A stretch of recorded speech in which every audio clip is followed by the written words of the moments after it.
কর্মকর্তার ধীরস্থির কিন্তু দৃঢ় নেতৃত্বে বর্ডার গার্ড বাংলাদেশ বিজিবির সদস্যরা পরিস্থিতি সামাল দিয়েছেন সাহসের সঙ্গে। সীমান্তে বসবাসকারী সাধারণ মানুষকেও আস্থার সাথে নিয়েছেন পাশে। তিনি বিজিবির মহানন্দা ৫৯ ব্যাটালিয়নের লেফটেন্যান্ট কর্নেল গোলাম কিবরিয়া। বর্ডার গার্ড যদি না থাকতো, আমাদের বিজিবি না থাকলে আমরা আরো ক্ষয়ক্ষতির সম্মুখীন হতাম। চাঁপাইনবাবগঞ্জের চৌকা সীমান্তে জোর করে বাংলাদেশের ভেতরে প্রবেশ করে আম, বড়ই এবং ফসল কাটতে চেয়েছিল ভারতীয়রা। তাতে বাংলাদেশিরা বাধা দিলে দুই পক্ষের মধ্যে তৈরি হয় তুমুল উত্তেজনা।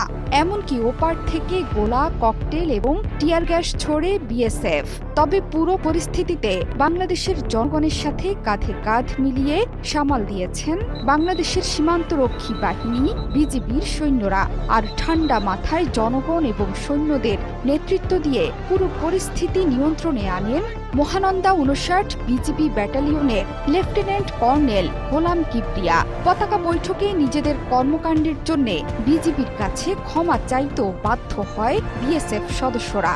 অধিনায়ক গোলাম কিবরিয়ার সফল নেতৃত্বে সীমান্ত এলাকায় সাহসী ভূমিকায় জনগণ। ঘটনার দিন বিকেলে সীমান্তের শূন্য রেখায় অধিনায়ক পর্যায়ে অনুষ্ঠিত হয় পতাকা বৈঠক। এ সময় উত্তেজনা, গাছ ও ফসল কাটার বিষয় নিয়ে ক্ষমার সঙ্গে দুঃখ প্রকাশ করেছে ভারতীয় সীমান্তরক্ষী বাহিনী বিএসএফ।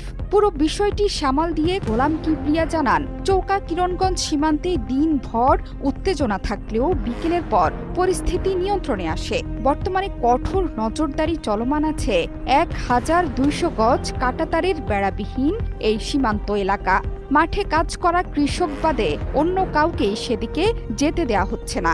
উৎসুক জনতা সেখানে ভিড় জমালেও তাদের সরিয়ে দেয়া হয়েছে। পাশাপাশি ওপারের সীমান্ত থেকেও কাউকে এখন পর্যন্ত দেখা যায়নি। তবে যে কোনো পরিস্থিতি মোকাবেলায় প্রস্তুত আছে বিজিবি। এটুকু নিশ্চয়তা করতে চাই বাংলাদেশের জনগণ এবং বিজিবি আমরা প্রস্তুত আছি। সীমান্তে জনগণ আমাদের যেটা নিশ্চয়তা করলো ভবিষ্যতেও আমাদের থাকবে। বিজিবি আমরা দিনরাত প্রস্তুত আছি। আমরা ইনশাল্লাহ যে কোনো পরিস্থিতি আমাদের বিজিবির কন্ট্রোলে আছে। এর আগে শনিবার বেলা ১১টার দিকে সংঘর্ষের সূত্রপাত হয়েছিল। এরপরই মোতায়েন করা হয় অতিরিক্ত বিজিবি বিএসএফ সদস্যদের। সেদিন কিরণগঞ্জ সীমান্তের ভারতীয় অংশে জমি থেকে গম ও গাছ কেটে নেওয়ার অভিযোগ করে দেশটির বাসিন্দারা। এ সময় ভারতের সীমান্তরক্ষীরা কয়েকজন বাংলাদেশিকে আটক করতে গেলে বাধা দেয় গ্রামবাসী।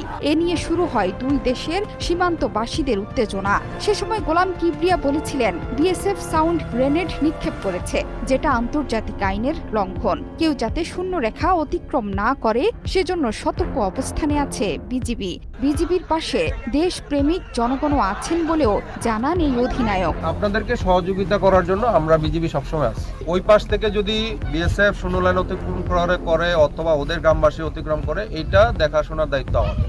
এখন সীমান্ত এলাকা স্বাভাবিক আছে বলে জানিয়েছেন বাংলাদেশের বিজিবি অধিনায়ক। তবে সীমান্তে বাড়তি নজরদারির জন্য মোতায়েন আছে অতিরিক্ত সদস্য। পাশাপাশি এই ঘটনায় ৫৯ বিজিবি অধিনায়কের সংবাদ বিজ্ঞপ্তিতে সীমান্ত এলাকায় না যেতে এবং কৃষক ও স্থানীয় জনসাধারণের ফসলের মাঠ নষ্ট না করার জন্য অনুরোধ জানানো হয়েছে। বাংলাদেশ থেকে যে উৎসুক জনতা ১০,০০০ ১২,০০০ লোক এখানে আপনাদের মাঠে প্রবেশ করে আপনাদের